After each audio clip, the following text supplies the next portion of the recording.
Today's video is brought to you by Skillshare. Skillshare is a learning platform for all things creative. Whether you want to learn a new craft, build your marketing or content creation skills, or become your best self with productivity strategies, Skillshare has the perfect class for you. 2023 came in like a steam engine for me, knocking me off course, interrupting my normal balance of energy and focus. To help me get back on track, I'm trying out the Creative Mindful class from Dan Leo on Skillshare. You might remember that I mentioned Dan's life-changing meditation class a few months ago.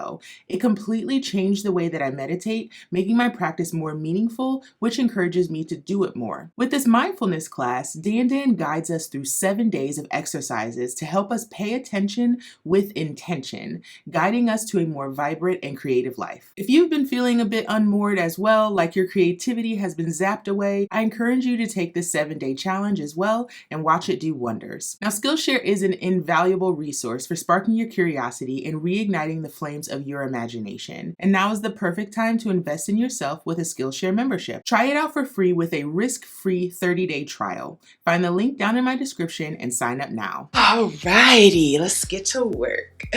Hello my loves, Tony here from TL Yarn Crafts and welcome back to my channel. Now, one of my favorite traditions here within TL Yarn Crafts is starting and working on a temperature blanket every single year. I started this tradition back in 2019 with my Tunisian crochet temperature blanket. In 2020, I moved on to my bias granny square temperature blanket. In 2021, I did my linen stitch square temperature blanket, which just blew up. And then in 2022, I just wrapped up my linen pixel temperature blanket. You can find details about that on my blog right now. Now that my 2022 blanket is wrapped up, it is finally time to start my 2023 temperature blanket. It's inspired by one of my favorite patterns to come out of TL Yarn Crafts last year, and that was the Bahama blanket. Now, I haven't started just yet because I thought it would be fun to take you with me as I design this project. Now, if you're down for checking out the 6 steps that I use to design my temperature blanket, make sure you like this video and stick around for all of the details. And before we get started, of course, we have to give some love to our Cup of Caffeine sponsor. I am down to the very last sip of my coffee today, and I am dedicating that sip to Miss Mary K. Now, when donating, Mary said,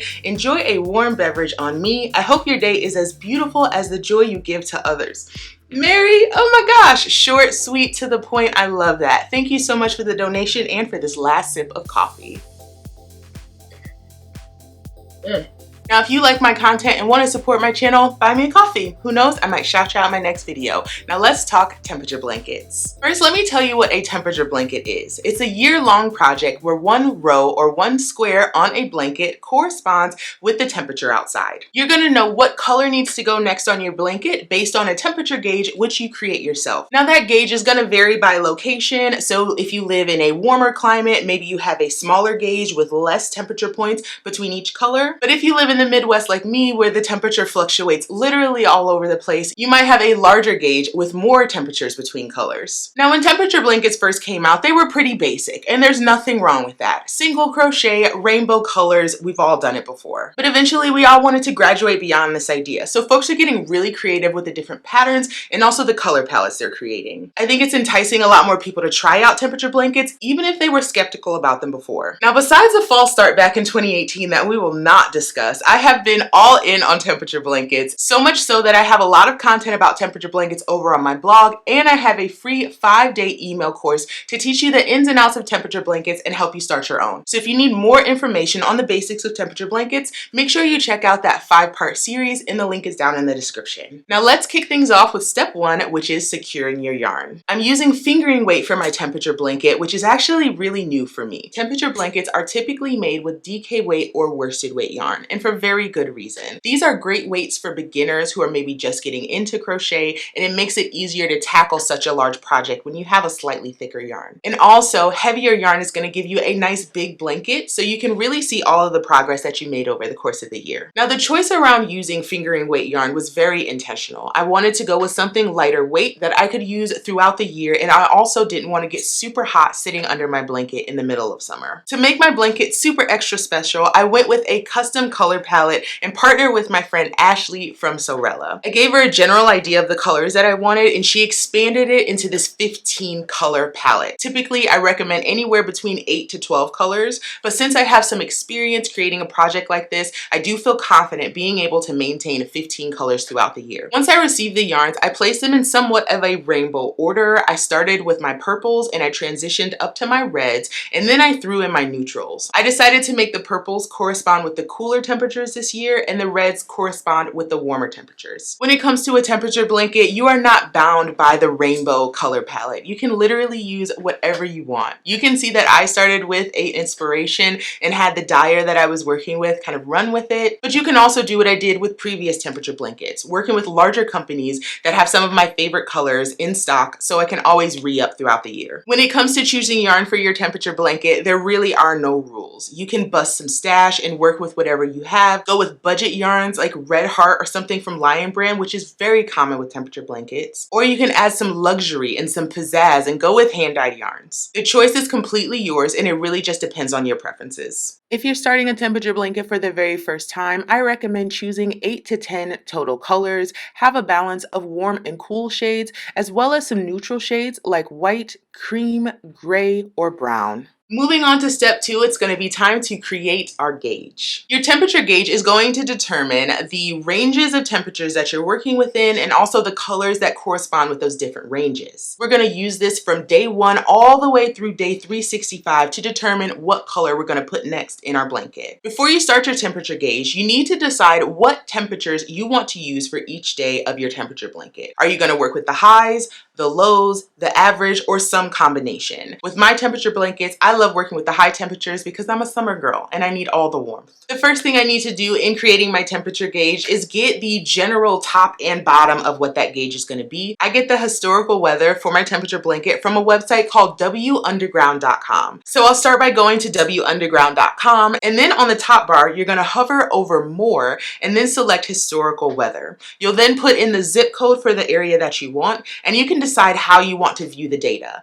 I'm going to view the data by month because I need to look at January and July, which are the hottest and coldest months of the year. So January is typically the coldest month that we have here in the Midwest. So I can take a look at that month for 2010 to get a general idea of where the bottom of my temperature gauge should be. Taking a look at wunderground.com, it says that the max temperature in January 2010 was 17 degrees. Now I know from previous experience that I rarely use the coldest colors on my temperature gauge very much. So I'm going to add a couple degrees just to make sure that color gets some love this year. So instead of 17, I'm going to set my lowest number at 20. And now let's take a look at July and see what our hottest days are. For July, I'm taking a look at the max temperature, which was 92 degrees. I know it gets a little bit higher every now and then, so that's totally fine, but I want to make sure I use that high number as well. So I'm going to go a couple degrees down and set my high temp at 90. Now what that leaves me with is the area between 21 degrees and 89 degrees for me to fill in all of my other colors. So 90 minus 20 is 70, and then I'm going to divide that by 13 because that's the remaining colors I have. One color is going to go to my lowest temperature range and another color is going to go to my highest temperature range. 15 minus 2 is 13. I have 13 colors left. So I'm going to do 70 divided by 13, and it's just over 5.3. That means that I could have between 5 and 6 degrees for each of my remaining colors. Yes, this all takes a little bit of math, but I believe in you. You can do this and you only have to do it once.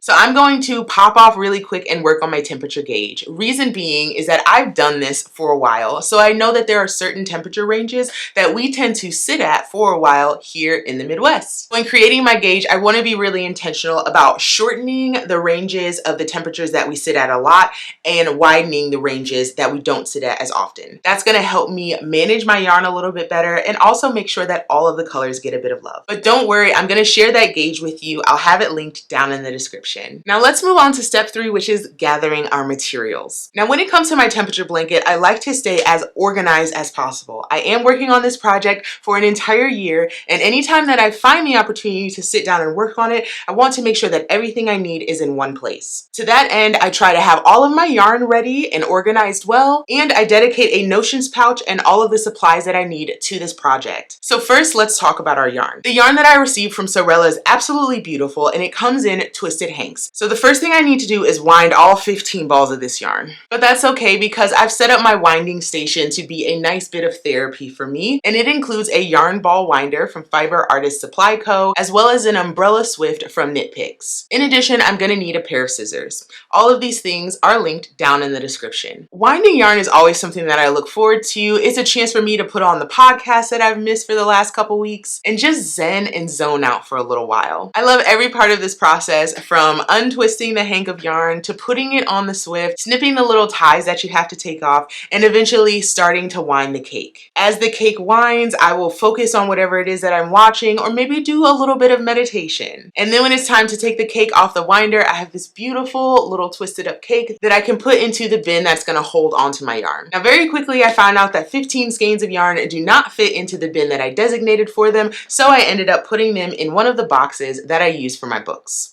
So this is what it looks like. Oh my gosh, look at you. You're so pretty. I started with my purples down here, moved into my blues, a couple of neutrals, then my yellow, all my reds, and then I finished it off with the remaining neutrals. Now, besides the yarn, we do need a few other things, including our hooks. Now, for this project, I am using my brand new metal Tunisian crochet hooks that I got from Sorella. You can see one is missing because I already have it in a project, and I believe that I'm going to go with a 4mm hook for my temperature blanket. The Sorella kit does come with cords, but I'm not going to use these cords because they don't swivel and they're not quite long enough. But the Knit Pro Mindful Collection cords do fit these hooks. They're made by the same manufacturer, so I'm going to use one of those instead. Besides the hook, I'm going to grab this little notions pouch and include a pair of scissors as well as a locking stitch marker. I am dedicating both of these pieces to my project, so I'm zipping it up right now and putting it with my yarn. Besides all these tools and supplies, I also use my tablet to work on my temperature blanket throughout the year. Specifically, I use an app called Notability to track not only my temperature blanket, but also all of my design ideas, any collaboration notes that I have with potential partners, and all of the videos that I make for this channel. I found that organizing this way keeps everything in one place, so as I transition seamlessly from Workday Tony to Crochet Tony, I have everything that I need right here in this tablet. Now that we've secured our yarn, made our temperature gauge, and got all of our supplies organized, it's time to actually swatch our blanket. Now, we're going for a throw size blanket that's about 48 inches wide and hopefully about 60 inches long. To make sure we get a little bit closer to that 60-inch length without going over, I'm going to do the forward pass of each row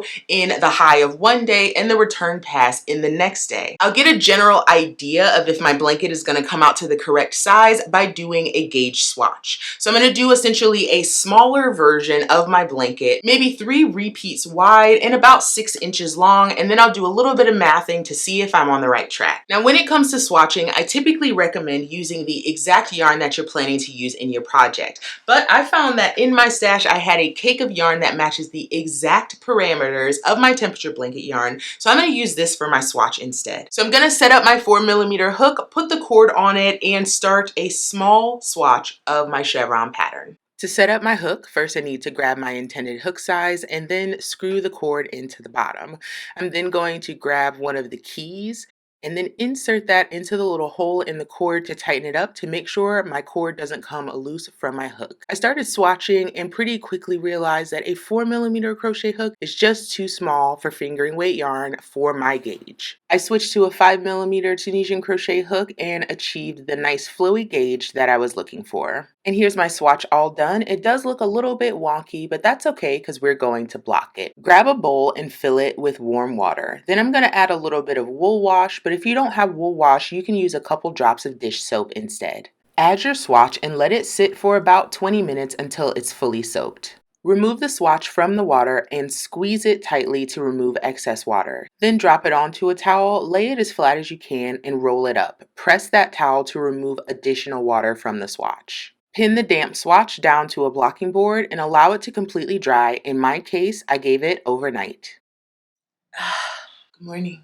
So it is officially the next day and our swatch is completely dry. So now we can finish up designing our temperature blanket, which will involve measuring this swatch and then doing a bit of mathing to figure out how we can turn this into an entire blanket. Y'all said y'all wanted more peeks at how designing works, and honestly, it's a whole lot of math with a side of crochet. That's how it works. So now that's ready to go. I'm just gonna flip it over to the back side of my blocking mat here. I'm gonna flip this camera around so you can see exactly what I'm doing. Time for some measurements. So we're gonna grab our swatch, and first I'm going to measure the length and then the width. Our full length, which would go from one peak to its valley, is 5.75 inches equals, and then we'll count how many rows we have. 1, 2, 3, 4, 5, 6, 17, 18, 19, 20 rows. So 5.75 inches equals 20 rows. So now we have the rows, let's get the width. So we can now find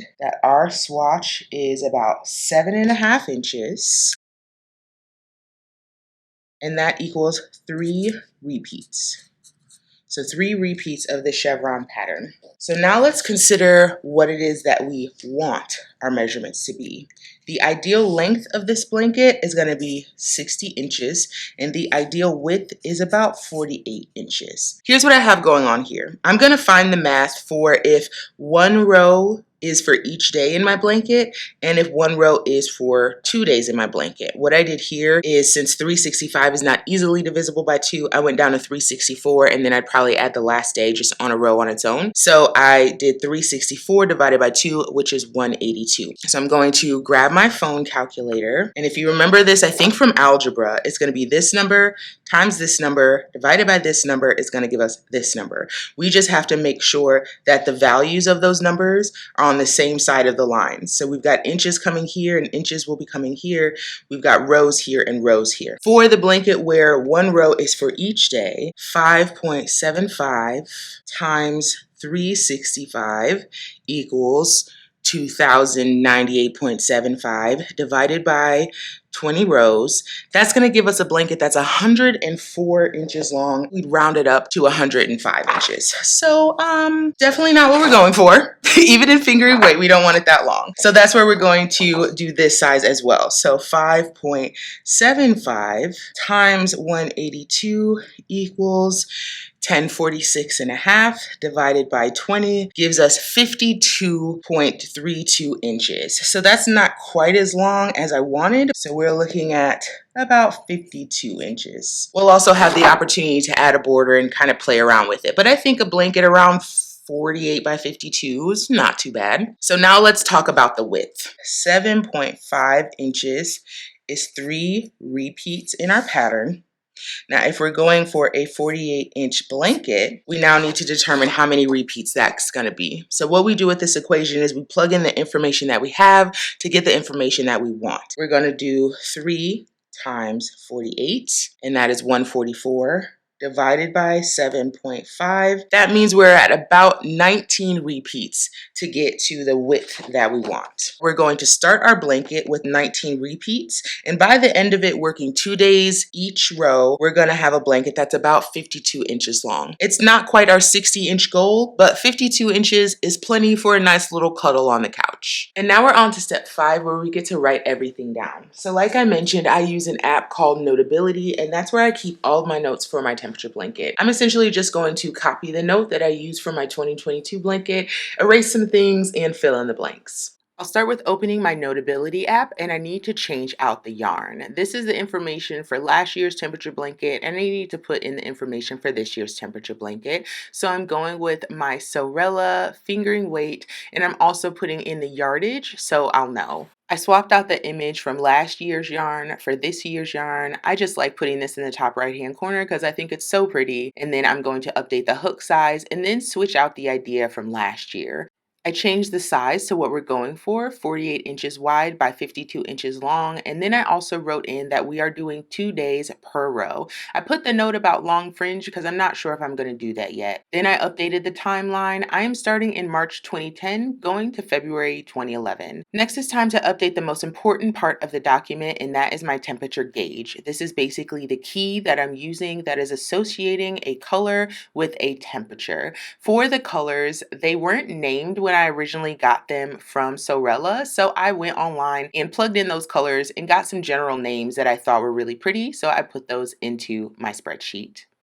Next steps were just cleaning up the rest of the document, removing the images from last year's temperature blanket and putting in the images from this year's temperature blanket. I took a photo of the full order of my colors and I numbered them 1 through 15 just to make them easier to reference and grab as I'm working on my blanket. Alrighty friends, so the very last thing that I did is wrote down all of the dates and temperatures for March, and then I wrote down the corresponding color that goes with each of them based on my temperature gauge. So I am working through colors 4, 5, 6, 7, 8, 9, and 10 just in this first month of my blanket, and all of that variation is exactly what I was going for with being intentional with my gauge and also using a whole bunch of colors. After all of our planning and swatching and mathing, it is finally time to crochet. Can you believe it? It's only taken 2 days. So I get to refill my coffee, get in the corner of this couch, find something cute to watch on TV, and start my foundation row.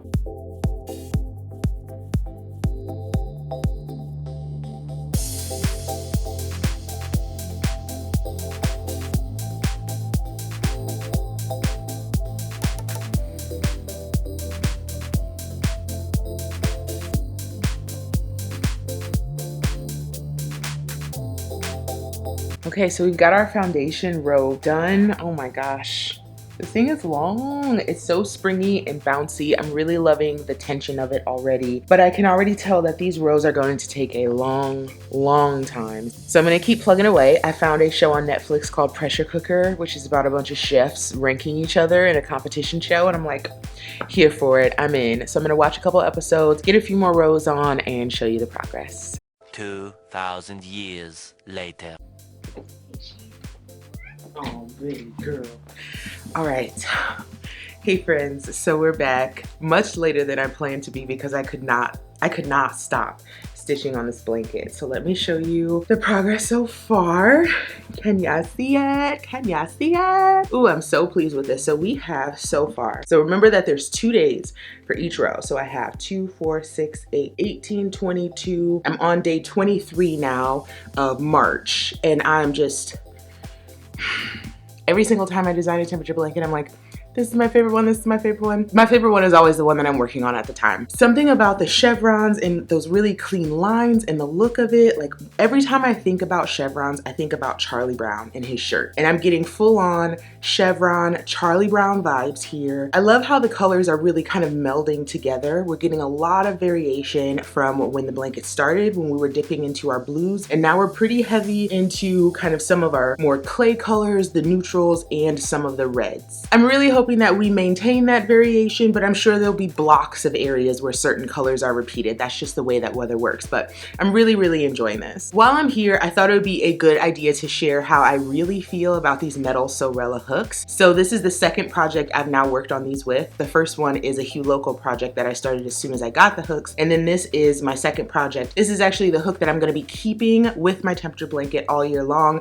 and I'm totally fine with that because I am enamored with these hooks. I've been ranting and raving about wanting metal Tunisian crochet hooks, and now that I have them, I am not taking them for granted. They're just as good as I expected them to be. The really smooth finish, the nice look of them. Form meets function right here. I'm sure there are some concerns about kind of this flat part here and it affecting the tension. It hasn't been an issue for me, but I have generally loose tension anyway, so this thumb rest doesn't get in the way and I don't feel like it elongates my loops. But of course, with any pattern, you're meant to adjust your hook until you reach the gauge written in the pattern anyway, so I wouldn't be too concerned about this thumb rest. Just use a different size. Now, if you are interested in trying these out, the first batch of them sold out in like 5 minutes, but Ashley and the Sorella team are bringing these back. I'm gonna include the link down in the description if you wanna get some more details about them. So overall, I'm really excited about the plan that I have for this blanket. Not only making it for the year that I got married, which makes it super sentimental for me, but it's also a chance for me to work on a temperature blanket and finish it up by the summer so I can get into the second idea that I have that I just can't not make this year. Now, if you wanna keep up with this project, I will be sharing it in podcast episodes over the course of the year, but I do recommend that you follow me on Instagram at TLYarncrafts